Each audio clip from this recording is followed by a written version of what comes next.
ചോള ചക്രവർത്തിയായിരുന്ന രാജേന്ദ്രൻ വടക്കേ ഇന്ത്യയിൽ നിന്ന് ഗംഗാനദിയെ തൻ്റെ സാമ്രാജ്യത്തിൽ എത്തിക്കുമെന്ന് പ്രതിജ്ഞയെടുത്ത് ഇറങ്ങി പുറപ്പെടുകയും ഒരുപാട് ശത്രുക്കളെ വധിച്ച് അതിനെ നേടിയെടുത്ത് ഒടുവിൽ തൻ്റെ സാമ്രാജ്യത്തിൽ എത്തിക്കുകയും ചെയ്തു എന്നൊരു ചരിത്രമുണ്ട്. അങ്ങനെ ഗംഗയെ കീഴടക്കിയവൻ എന്ന അർത്ഥത്തിലാണ് ഗംഗയെ കൊണ്ട ചോളൻ എന്ന പേര് അദ്ദേഹത്തിന് ലഭിക്കുന്നത്. തൻ്റെ പിതാവായ രാജരാജ ചോളൻ നിർമ്മിച്ച തഞ്ചാവൂരിലെ പെരിയ കോവിൽ കണ്ട് അതിൻ്റെ ഒരു പകർപ്പ് നിർമ്മിക്കാൻ രാജേന്ദ്ര ചക്രവർത്തി ആഗ്രഹിച്ചു. ഇതിന് ഗംഗയെ കൊണ്ട ചോളപുരമാണ് അദ്ദേഹം തിരഞ്ഞെടുത്തത്.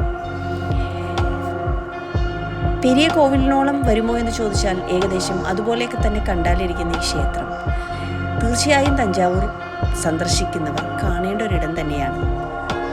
യുനെസ്കോന്റെ ലോക പൈതൃക സ്ഥലങ്ങളിൽ ഒന്നായി അംഗീകരിച്ചിരിക്കുന്ന മറ്റൊരു ചോളക്ഷേത്രമാണ് ഇത്. ഇവിടത്തെ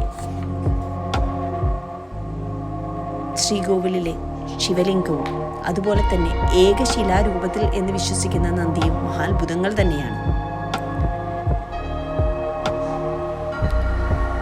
നശിപ്പിക്കപ്പെട്ട നിലയിലുള്ള ഒരുപാട് വിഗ്രഹങ്ങൾ നമുക്കിതിൻ്റെ വശങ്ങളിലായി കാണാൻ സാധിക്കും.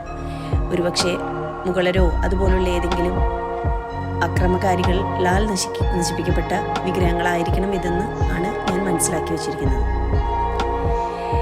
എന്തായാലും നമുക്ക് സമാധാനവും സന്തോഷവും തരുന്ന അന്തരീക്ഷത്തിലുള്ള ഈ ക്ഷേത്രം തീർച്ചയായും തമിഴ്നാട്ടിൽ സന്ദർശിക്കുന്നവർ പോകേണ്ട ഒരിടം തന്നെയാണ്.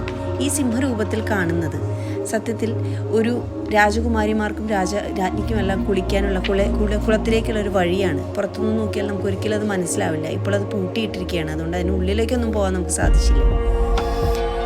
എന്തായാലും വളരെ സന്തോഷം തോന്നി ക്ഷേത്രം സന്ദർശിച്ചപ്പോൾ.